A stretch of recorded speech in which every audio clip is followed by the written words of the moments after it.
అందరికీ నమస్కారం. వివాహం అనేది ఇద్దరు వ్యక్తులు ఏకమై జీవితాంతం తోడుగా ఉండేందుకు చేసుకునే ఒక పవిత్రమైన బంధం. ఇది కుటుంబ వ్యవస్థకు పునాది. ఇద్దరు వేర్వేరు వ్యక్తుల కలయికతో కొత్త జీవితాన్ని, బాధ్యతలను, సమాజంలో గుర్తింపును ఇస్తుంది. జ్యోతిష శాస్త్రం ప్రకారం పెళ్లి ముహూర్తం చాలా ముఖ్యం. కానీ తెలిసి తెలియని ఈ తేదీల్లో వివాహం చేసుకుంటే విడాకులు తీసుకోవడానికి పెద్ద సమయం పట్టదని జ్యోతిష శాస్త్రం చెబుతుంది. మరి ఏ తేదీలో పెళ్లి చేసుకోవాలి, ఏ తేదీలో పెళ్లి చేసుకోకూడదు, ఇప్పుడు ఈ వీడియోలో తెలుసుకుందాం. దయచేసి ఈ వీడియో ఎక్కడ స్కిప్ చేయకుండా చివరి వరకు చూడండి. అలాగే ఈ వీడియోకి ఒక లైక్ చేయండి. భార్యాభర్తలు అన్యోన్యంగా జీవితంలో ఎలాంటి గొడవలు పడకుండా ఆనందంగా జీవించాలి. ముఖ్యంగా వారిద్దరి జాతకం కలవాలి. అప్పుడే వివాహం అనేది నిశ్చయమవుతుంది. జాతకం కలిస్తే సరిపోదు. న్యూమరాలజీ ప్రకారం ఈ తేదీలో మాత్రమే పెళ్లి చేసుకుంటే భార్యాభర్తలు అన్యోన్యంగా ఉంటారు. ముందుగా ఏ తేదీలో పెళ్లి చేసుకోకూడదు ఇప్పుడు తెలుసుకుందాం. ఎవరైనా సరే 4/13/22/31న మ్యారేజ్ చేసుకోకూడదు. వైవాహిక స్థానాలకు రాహువుకు సంబంధము ఉంటే విడాకులు కలుగుతాయి. విడదీయుటలో రాహువు ముఖ్య కారకుడు అవుతాడు. ముఖ్యంగా రాహువు వలన ఒకే స్త్రీ లేదా పురుషునితో శారీరక ఆనందము లభించక ఇతర సంబంధాలు ఏర్పరచుకుంటారు. ఈ రకమైన జాతకులు ఎంతో కాలం ఒకరితోనే జీవించరు. వీరికి జీవిత భాగస్వాములు మారుతూనే ఉండాలి. రాహువు జాతకుడిని ఇతరులను గేలి చేసే స్వభావమును కలగజేస్తాడు. అలాగే 8, 17, 26 తేదీల్లో మ్యారేజ్ చేసుకుంటే అన్ని పనులు లేట్ అవుతాయి. అంటే సంతానం త్వరగా కలగకపోవడం, కాపురంలో లేనిపోని కలహాలు, ఆర్థిక ఇబ్బందులు, ఏ పని పట్టుకున్నా విజయం రాకపోవడం లాంటివి జరుగుతాయి.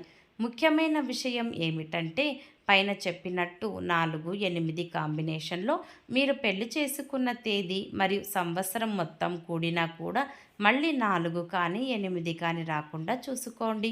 ఈ తేదీలో పెళ్లి చేసుకున్న వాళ్ళు చికాకులు ఎక్కువ మరియు ఆర్థిక ఇబ్బందులు ఎక్కువ రావడానికి అవకాశం ఉంటుంది. ఈ తేదీల్లో పెళ్లి చేసుకుంటే మనస్పర్ధలు, చిన్న విషయం పెద్దది అవ్వడం, విడాకులు అవ్వడం లాంటివి జరుగుతాయి. అలాగే 18 ఈ డేటు కూడా పెళ్లికి అంత మంచిది కాదు. మరి ఏ తేదీలో పెళ్లి చేసుకుంటే భార్యాభర్తల సంబంధం బలంగా ఉంటుంది అంటే 1, 10, 19, 28 సూర్య భగవానుడు దీవెనల వల్ల వీళ్ళు బాగా ఎదుగుతారు. ముఖ్యంగా ఆర్థికంగా చాలా బాగుంటుంది.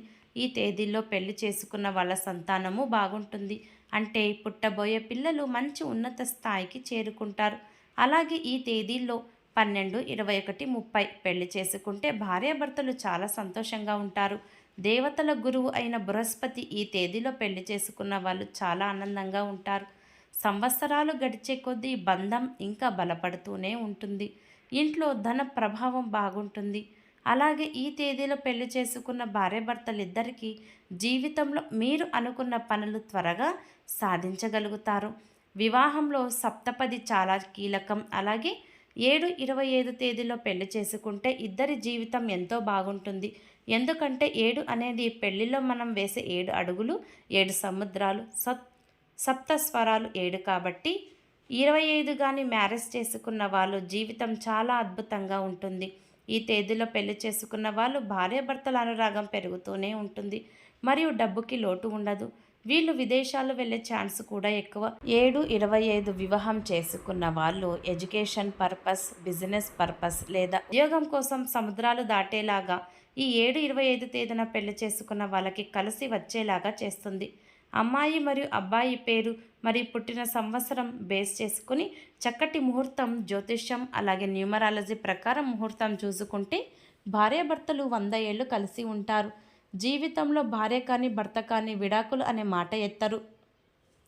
పైన చెప్పిన విధంగా పెళ్లికి ఇలాంటి తేదీలు పెట్టుకుంటే విడాకులు కాదు కదా, గొడవలు పడకుండా భార్యాభర్తలు ఆనందంగా ఉంటారు. తెలుసుకున్నారు కదా పెళ్ళి ఏ తేదీలో చేసుకోవాలి, ఏ తేదీలో చేసుకోకూడదు అని. ఈ వీడియో మీకు నచ్చినట్లయితే ప్లీజ్ లైక్ చేసి మీ ఫ్రెండ్స్కి షేర్ చేయండి.